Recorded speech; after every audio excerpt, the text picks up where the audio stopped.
ह्याचा पुढचा पुरस्कार आहे कार्यवृत्ती, जो डॉक्टर अभिजित सोनावणे यांना आहे.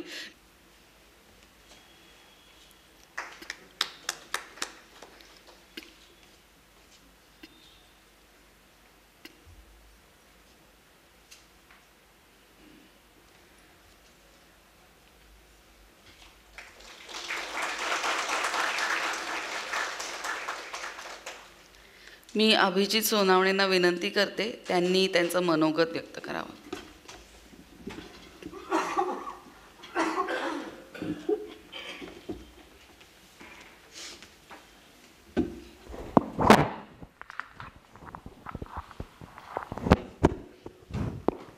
नमस्कार.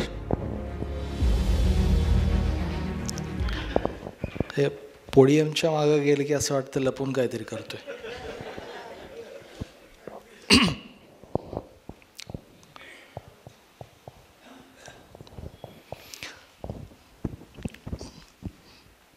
बोलायची वेळ दिली आहे, घड्याळ बघितलं.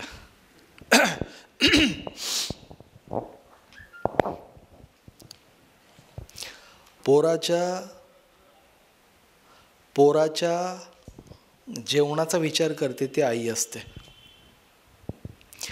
पोराच्या जेवणाचा विचार करते ती आई असते, परंतु पोराच्या अख्ख्या जीवनाचा विचार करतो तो बाप असतो.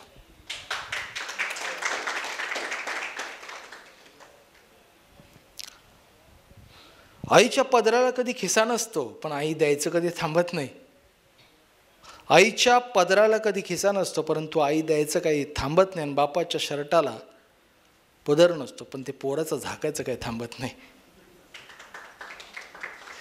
अशी सगळी आज इथं माझ्या आईवडिलांसमान असताना मंडळी बरीचशी इथं आहेत. मी तुम्हाला नमस्कार करतो. माझ्या बंधूंनी भगिनी तुम्हाला सर्वांना नमस्कार करतो. आज या we need you society Thane, we need you society या संस्थेने आज मला इथं पुरस्कार दिला. मी थोडंसं संस्थेचं नाव बदलतो आणि तुम्हाला सगळ्यांना असं सांगतो, सोसायटी नीड्स यू.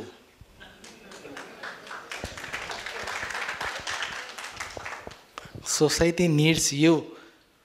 तुम्ही आहात, त्याच्यामुळं ही तळागाळातली आमच्यासारखी मंडळी आहेत, जगतायत. आम्ही त्यांना जगवतोय आणि तुम्ही आम्हाला जगवताय. त्याच्यामुळे वी नीड यू सोसायटी तुमच्यापुरते ठीक आहे, बट सोसायटी नीड यू. आणि तुमच्यासारख्या आणखीन जास्तीत जास्त तुम्हाला स्ट्रेंथन तुम्ही व्हावं, जेणेकरून तळागाळातला समाज आणखीन जास्त स्ट्रेंथन होऊ देत. माझं नाव आहे डॉक्टर अभिजित सोनावणे. मी भीक मागणाऱ्या लोकांना वैद्यकीय सेवा देतो. त्यांच्यात उठतो, बसतो, जेवतो, खातो म्हणजे घरातला डब्बा नाही घेऊन जातात. त्यांना जे भिकेमध्ये मिळतं तेच मी त्यांच्यात बसून खातो. एक रिलेशनशिप होण्यासाठी त्यांना वैद्यकीय सेवा देता देता त्यांच्याशी नातं निर्माण करतो. हे नातं निर्माण झाल्यानंतर त्यांना का भीक मागता, कशासाठी भीक मागता, या सगळ्या गोष्टींचा ॲटोमॅटिकली स्टडी होऊन जातो. म्हणजे काय असं काय फॉर्मॅट वगैरे घेऊन जात नाही कुठला, परंतु एक मित्र मैत्रीण, आई, आजी, आजोबा म्हणून त्यांच्याशी आणि हे करताना त्यांच्याशी एक नातं तयार होतं. या नाताचा ही नाती जेव्हा तयार होतात, या नात्यांच्या माध्यमातून हे लोक का भीक मागतात, कशासाठी भीक मागतात, त्यांच्यामध्ये काय स्ट्रेंथ आहे, यांच्यामध्ये काय पोटेन्शियल आहे, ह्यांचा एक ॲटोमॅटिकल अभ्यास होते. आणि आपण त्यांना त्या कुणी कोणापुढे भीक मागू नये याच्यासाठी आपण त्यांना व्यवसाय टाकून देतो. ही जी भीक मागणारी मुलं आहेत, त्या भीक मागणाऱ्या मुलांना आपण शाळेमध्ये टाकतोय, कॉलेजात टाकतोय. रस्त्यात फुटपाथवर पडलेली जी काही माणसं आहेत, म्हातारी माणसं ज्यांच्याकडे कोणाचंही लक्ष नसतं, अशा म्हाताऱ्या माणसांना आपण उचलून तिथून एखाद्या वृद्धाश्रमामध्ये टाकतोय, वगैरे वगैरे वगैरे वगैरे. अजून खूप काही आहे. तर जे काही करतोय सगळं भीक मागणाऱ्या लोकांसाठी करतोय, आणि त्याच्यामुळे लोक मला भिकाऱ्यांचे डॉक्टर असं म्हणतात. जे काही मी करतोय ते सगळं मी भीक मागणाऱ्या लोकांसाठी करतो, आणि म्हणून मला लोक भिकाऱ्यांचे डॉक्टर असं म्हणतात. तुम्ही इथपासून एक 100 फुटा कुठल्याही दिशेने जर 100 फुटांवर जर गेला तर तुम्हाला 100 BMS, 100 MBBS, 100 MS, FRCS, अजून कुठले वेगवेगळ्या प्रकारचे डॉक्टर भेटतील. पण भिकाऱ्यांचे डॉक्टर ही समाजानं मला दिलेली पदवी आहे, समाजानं मला दिलेली डिग्री, आणि जगामध्ये एकच मी भिकाऱ्यांचं डॉक्टर आहे. या गोष्टीचा मला सगळ्यात जास्त अभिमान आहे. अनंत डॉक्टर आहेत, पण भिकाऱ्यांचे डॉक्टर एकच आहे. मी सातारा जिल्ह्यातल्या एका छोट्याशा खेडेगावातला आहे. एखाद्या मुलाचं मुलीचं 10वीत 12वीत असताना काय स्वप्न असतं, तर मी डॉक्टर होईन, इंजिनियर होईन, वकील होईल, वगैरे वगैरे वगैरे. माझं स्वप्न होतं की मी एखादा शार्प शूटर व्हावा. मी थट्टा करत नाही, बाहेर पुस्तकं सगळे लिहिलेले. मला असं वाटायचं की मी असं चालेन आणि लोक मला बघून घाबरतील, माझी भीती वाटेल लोकांना, असं मी काहीतरी व्हावं, भाई व्हावं असं मला वाटत होतं. तुमच्या मुंबईच्या भाषेत भाई व्हावं असं मला वाटत होतं. परंतु त्याच आयुष्याच्या टप्प्यावरती ना मला बाबा आमटे भेटले, गाडगे बाबा भेटले पुस्तकातून, अभय बंग सर भेटले, राणीताई बंग अजून बरीच लोक भेटली. सिंधुताई सपकाळ मला भेटली, तिनं तर पदराखाली घेऊन मला पोटाशी घेतलं आणि तिनं मला मुलगा मानलं. आणि ह्या सगळ्या लोकांच्या संगतीमुळे, सहवासामुळे आयुष्य माझं कुठंतरी बदलत गेलं. सिंधुताई मला म्हणायची, माई मला म्हणायची, तुला भाई बनायचं ना? अरे भाई बनणं लय सोपं आहे, कोणाचा तरी भाऊ बनून बघ, ते जास्त अवघड आहे. तुला म्हणजे मला असं वाटायचं मी गळ्यात अशी बुलेटची चेन टाकेन, असं फिरेन आणि अशी दहशत निर्माण करेन असं मला वाटायचं. त्यावेळी मला सिंधुताई माई म्हटली होती, गळ्यात बुलेटची चेन टाकायला अक्कल नाही लागत, गळ्यात स्टेथोस्कोप टाकायला जास्त अक्कल लागते. एखाद्याला ढकलून पाडणं खूप सोपं आहे, पण एखादा पडलेला जो माणूस असेल त्याला उचलायला जास्त ताकद लागते. ढकलतो तो हिरो नसतो, तो व्हिलन असतो, जो उचलतो तो हिरो असतो. हिरो बनण्याचा प्रयत्न कर बाळा, तू भाई कशाला बनतो, तू कोणाचा तरी भाऊ बन. अशा काही त्या गोष्टी होत्या, अशा काही घटना होत्या. त्याच्यानंतर मी डॉक्टर झालो. डॉक्टर झाल्याच्या नंतर काही घरगुती परिस्थिती असेल, प्रत्येकाच्या आयुष्यात ती असते. माझ्याही आयुष्याचा काही उतार असेल, मला काही कुठं दवाखाना टाकायला पैसे नव्हते, हे नव्हतं, ते नव्हतं वगैरे. आता फार त्या खोलात काही जात नाही. परंतु अशा त्या माझ्या फ्रस्ट्रेशनच्या काळामध्ये मला एक भीक मागणारे आजोबा भेटले आणि त्या आजोबांनी मला 1 नाही 2 नाही 2.5 वर्ष मला त्या आजोबांनी मदत केली, जे स्वतः खुद्द भीक मागायचे. मी फर्स्टेड झालो होतो सगळ्यात त्या काळामध्ये. त्या काळात मला त्या आजोबांनी अनंत गोष्टी शिकवल्या. मला त्या आजोबांनी फ्रस्ट्रेशनमधून बाहेर काढण्याचा प्रयत्न केला. त्यातली सगळ्यात एक महत्त्वाची, अनंत गोष्टी आहेत, त्यातली एक सगळ्यात महत्त्वाची गोष्ट मी मुद्दाम इथं सांगून जातो, कारण इथं तरुण मंडळीसुद्धा खूप जास्ती आहेत. मी एकच शिकलो की ॲलोपॅथी, होमिओपॅथी, नॅचरोपॅथी, अजून 100 पॅथी आहेत. डॉक्टरने प्रॅक्टिस करण्यासाठी ॲलोपॅथी, होमिओपॅथी, नॅचरोपॅथी, आयुर्वेद ही सुद्धा एक पॅथी, अशा अनंत पॅथी आहेत. परंतु ह्या पॅथींनी फक्त माणसाचं शरीर बरं होतं. माणसाचं मन जर बरं करायचं असेल आणि माणूस म्हणून जर पूर्णपणे बरं करायचं असेल, तर ह्या जगात आणखीन 2 पॅथी आहेत. त्या पॅथींचं नाव आहे सिम्पॅथी आणि दुसरं म्हणजे एम्पॅथी. की सिम्पॅथी आणि एम्पॅथी जर वापरली तर तो डॉक्टरच नाही, तो डॉक्टर माणूससुद्धा बनेल. आणि या सिम्पॅथी आणि एम्पॅथी वापरण्यासाठी, या 2 पॅथी वापरण्यासाठी कुठल्याही डिग्रीची गरज नाही. एक फक्त ना धडधडतं हृदय असण्याची फक्त गरज आहे. हे मी त्या आजोबांकडून शिकलो. यानंतर पुढे डॉक्टर झालो, बाकीच्या गोष्टी सगळ्या झाल्या. एका इंटरनॅशनल कंपनीमध्ये जॉब मिळाला, तिथं 5 लाख रुपये पगार होता मला. पण असं वाटलं की आज या खुर्चीत मी बसलो आहे, जर त्या काळात ते जर आजोबा मला भेटले नसते तर आज मी या खुर्चीत नसतो. आणि या आजोबांना मी कधीच काही परत करू नाही शकलो, केलेलं नाही आहे. आणि जेव्हा मी त्याला काही परत करण्याचा विचार करून जेव्हा त्या गावात गेलो, तेव्हा मला असं कळलं की ते आजोबा ज्यांनी मला त्या काळात हेल्प केली होती, ते आजोबा बेवारस अवस्थेत रस्त्यावरती गेले. ही माझ्यासाठी एक बोच होती. आणि म्हणून मग ही फार मोठी स्टोरी आता एक 5-7 मिनटात सांगणं इम्पॉसिबल आहे. पण 15 ऑगस्ट साली मी माझा जॉब सोडला आणि तेव्हापासून मी भीक मागणाऱ्या लोकांसाठी काम करायला लागलो. भीक मागणाऱ्या लोकांसाठी आता काम करायचं होतं, पण काय काम करायचं मलाही माहीत नव्हतं. पण असं वाटलं आपण डॉक्टर आहे तर आपण ह्या लोकांना गोळ्या औषधं देऊ, पण आता ही लोक भेटणार कुठं आपल्याला.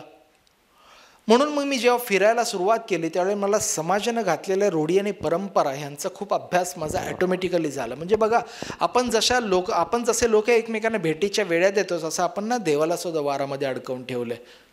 तुम्ही जर ऑब्झर्व केलं तर सोमवार दिला शंकराला, मंगळवार देवीला, बुधवार गणपतीला, गुरुवार साईबाबा, स्वामी समर्थ दत्ताला, शुक्रवार अल्लाला, शनिवार मारुतीला, रविवार येशूला.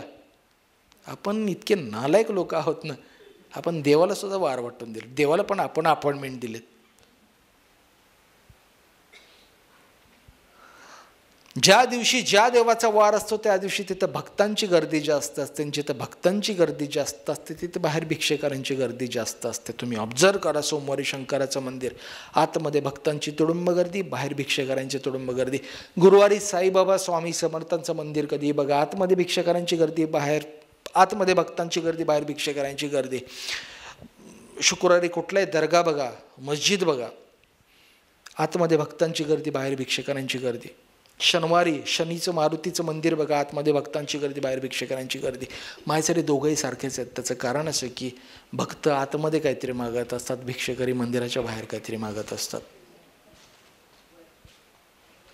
कुणी आत मागतं, कुणी बाहेर मागतंय, एवढाच फरक आहे. मी या बाहेरच्या लोकांसाठी काम करतो. आयुष्यात मला एका माणसाने मदत केली, मी पण एका माणसाला मदत करेन म्हणता म्हणता म्हणता म्हणता 2015 पासून ते आजपर्यंत आता मी 1100 लोकांना रस्त्यावरती सर्व्हिस देतोय. एकाचे 1100 झाले. या लोकांना रस्त्यावरतीच मेडिकल सर्व्हिसेस देतोय. पण मला असं एका क्षणाला असं वाटलं की नुसत्या मेडिकल सर्व्हिस देऊन फायदा नाही, हे जगतायत जगतायत जगतायत. मी यांना आज मरण्यापासून वाचवलं, पुढं 5 वर्ष जगले, परंतु या पुढच्या 5 वर्षातसुद्धा जगले तेव्हा लोक म्हणाले अरे भिकारीच आहे, आणि मेले तेव्हा म्हणतात लोक भिकारीच आहे. ह्यांना मला गावकरी कसं बनवता येईल, ह्यांना मला कष्टकरी कसं बनवता येईल, ह्या भावनेतून हा विचार डोक्यात आला. आणि मग मी त्यांच्यामध्ये त्यांच्यात जे काही पोटेन्शियल आहे, त्यांच्या स्ट्रेंथ काय आहेत ह्या ओळखून आपण त्यांना कामाला लावलं आहे. आजपर्यंत 285 लोकांना आपण हे भिकेच्या खड्ड्यातून बाहेर काढले आणि त्यांना कुठं ना कुठेतरी जॉब दिला आहे, कुठं ना कुठेतरी काहीतरी काम दिलं आहे. आणि ही लोक आज भिक्षकरी म्हणून नाही तर कष्टकरी, आणि कष्टकरी म्हणून नाही तर गावकरी म्हणून जगतायत. या व्यतिरिक्त यांची जी मुलं आहेत ही मुलं कधीही शाळेत जात नाहीत. त्याचं कारण असं की पुण्यात मुंबईसारख्या ठिकाणी एका छोट्याशा बाळाला, एका छोट्याशा मुलाला ऑन अन ॲव्हरेज एका दिवसाला 1000 रुपये भीक मिळते. जर एका दिवसाला 1000 रुपये भीक मिळेल तर 30 दिवसांचे 30,000 रुपये होतात. ज्या पालकांना 3 मुलं आहेत त्यांचे पोरं ज्या पालकांना 3 पोरं आहेत त्यांची पोरं 90,000 रुपये पालकांना देतात कमवून महिन्याला. मग मला सांगा येडे आहेत का ते बाप आणि आई 90,000 रुपये कमवून देणारी पोरं जाऊन शाळेत टाकायला? कुठलेही पालक आपल्या मुलांना शाळेत टाकत नाहीत. ही छोटी पोरं कधीतरी मोठी होतात, असे माझ्यासारख्या दाढी मिशा येतात, त्यावेळी त्यांना लहान कुणी समजत नाही आणि त्याच्यामुळे लहान म्हणून मिळणारी भीक त्यांना बंद होते. पण ह्या लहान मुलांना या लहानपणापासून 1000 रुपये हातात कमवायची सवय लागलेली असते. जेव्हा दाढी मिशायला लागतात, मोठी होतात पोरं, त्यावेळेला ह्यांना कोणीही लहान म्हणून भीक देत नाही. आणि त्यावेळेला जेव्हा ह्यांची भीक बंद होते त्यावेळेला ह्या पोरांना लागलेली जी 1000 रुपये कमवायची, पर डे 1000 रुपये कमवायची जी सवय असते, हे सहन होत नाही की आता आम्हाला काहीच मिळत नाही. आणि त्यावेळेला तिथून गुन्हेगारी सुरू होते.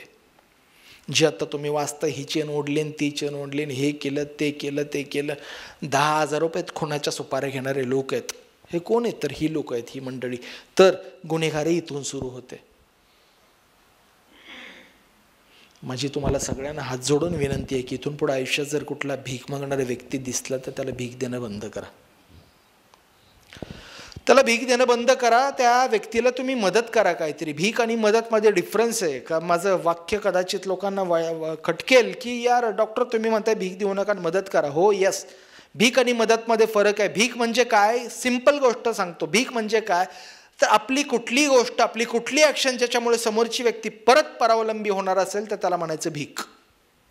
पण आपली कुठली गोष्ट, आपली कुठली ॲक्शन ज्याच्यामुळे समोरची व्यक्ती जर स्वावलंबी होणार असेल तर त्याला म्हणायचं मदत. तर भीक 2-5 रुपये देऊन पुण्य नाही मिळत रे. 1-2-5 रुपये लोक 10 रुपये 50 रुपयाची नोट देतात. त्यांना वाटतं माझ्या अकाउंटला पुण्य जमा होईल. 50 रुपयात पुण्य मिळेल इतकं पुण्य स्वस्त नाही आहे. लोकांना वाटतं की तिकडनं इकडनं साईबाबाचं मंदिर, मी लिटरली थट्टा नाही करत, साईबाबा मला बघतोय का नाही असं बघत असं करून पैसे देतात लोक. त्यांना वाटतं साईबाबा बघतोय म्हणजे मी भक्ती मानतो, मला कळतीये भक्ती, परंतु ही अंधभक्ती नको आहे ना. साईबाबा मला बघतोय, साईबाबाचे देखत मी जर कोणाला काही दिलं तर साईबाबा माझ्या अकाउंटला पुण्य टाकेल, तर अजिबात नाही. तुम्ही एखाद्याला खड्ड्यात ढकलताय. तर तुमची कुठली गोष्ट तुम्ही अशी करू नका ज्याच्यामुळे समोरची व्यक्ती खड्ड्यात पडेल. तुम्ही कुठली गोष्ट मात्र अशी नक्की करा ज्याच्यामुळे समोरची व्यक्ती स्वावलंबी होईल, खड्ड्यातून बाहेर येण्याचा प्रयत्न करेल. दृष्टिकोनाचा फरक आहे फक्त. भीक द्यायची नाही, मदत करायची. शाळेत आपल्याला सगळे कोण शिकवतात, काटकोन, त्रिकोण, लघुकोन, चौकोन. साला दृष्टिकोन आपल्याला कधी कोणी शिकवत नाही आयुष्यात. हा कोण आपलाच आपल्याला शिकावा लागतो.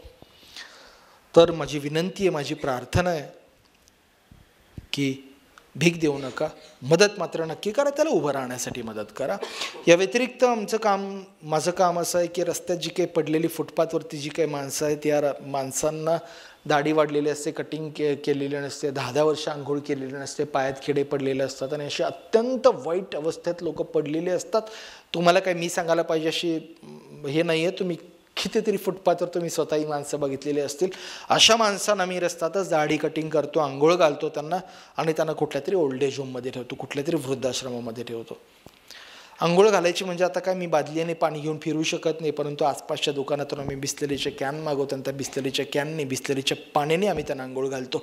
ज्या वेळेला आम्ही अशा त्यांना बिस्लरीच्या पाण्यानं आंघोळ घालतो त्यावेळी मला असं वाटतं आता जगात मला अजून कुठे अभिषेक करायची गरज नाही आहे. आमचे अभिषेक तिथंच होतात. अजून मला कुठं पूजा करायची गरज नाही, आमच्या पूजा तिथंच होतात. एखादी माऊली येते, तिच्या अंगावर धड साडी नसते, धड कापड नसतं, काहीच नसतं. ती कुठल्या कुठल्या प्रसंगांना बळी पडत असेल आता तुम्हाला पेपरात रोज पहिल्या पानावर बातमी असते. ह्या अशा ज्या महिला असतात, ह्या महिलांना आम्ही साडी देतो आणि अशा महिला जेव्हा त्यांना आम्ही ती साडी नेसवतो. आणि त्याच्यामुळे ना मला कुठल्याही देवीच्या मंडपाच्या किंवा देवीच्या मंदिराच्या बाहेर जाऊन लाईनीत जाऊन मला त्या देवीला साडी व्हायची गरज उरत नाही. खुद्द देवी येते आणि मला म्हणते साडी देतोस का, आणि आम्ही त्या देवीला साडी वाहतो. जी नागडी उघडी पोरं असतात त्या नागड्या उघड्या पोरांना आम्ही अंगावरती त्यांच्या चादर घालतो. त्याच्यामुळे मला कुठल्याही दर्गा किंवा मस्जिदमध्ये जाऊन अजून पुन्हा चादर चढवायची गरज पडत नाही. अशा अनंत गोष्टी आहेत, सांगायला मला एक रात्र पुरणार नाही. फक्त एकच जाता जाता सांगतो, आपण सगळी मोठी मंडळी आहात माझ्यापेक्षा, तरी पण मी माझ्या कामात जे काही शिकलो आहे ते मी सांगतो. जेव्हा आपल्याला काहीतरी लागतं, ठेच लागते, अजून काहीतरी लागतं, काही होतं, जेव्हा आपल्याला काहीतरी लागतं त्यावेळेला आपल्या डोळ्यातनं पाणी येतं आणि आपल्याला वेदना होते. जेव्हा आपल्याला काहीतरी लागतं, दुखतं, खुपतं, त्यावेळेला आपल्या डोळ्यातनं पाणी येतं, आपल्याला वेदना होते. वेदना होणं हे नैसर्गिक आहे. पण जेव्हा दुसऱ्या व्यक्तीला काहीतरी लागतं, खुपताने आपल्या डोळ्यातनं पाणी येतं ना, त्याला संवेदना म्हणतात. स्वतःला लागणं आणि वेदना होणं ही नैसर्गिक गोष्ट आहे, परंतु दुसऱ्याला लागणं आणि मला दुखणं याला म्हणतात संवेदना. ह्या वेदना, दुसऱ्यांच्या वेदना जेव्हा आपली संवेदना होते तेव्हा ते आयुष्य होतं. एक सांगतो, आपल्याला कुठलाही वेद नाही कळला तरी चालेल, आपल्याला कुठलाही वेद नाही समजला तरी चालेल, आपल्याला कुठलाही वेद नाही म्हणता आला तरी चालेल, परंतु एखाद्याची वेदना समजणं खूप महत्त्वाचं असतं. आणि ज्याला ही वेदना समजते तो वैद्य. ज्याला ही वेदना समजते तो वैद्य. त्याच्याकडे कुठल्याही प्रकारची डिग्री नसली तरीसुद्धा चालेल. धन्यवाद. We need you society, we also need you. आणि थँक्यू सो मच मला इथं बोलण्याची संधी दिली, मला इतका एवढा मोठा मानपत्र देऊन माझा सन्मान केलात. मी सर्वांचा ऋणी आहे आपला. धन्यवाद.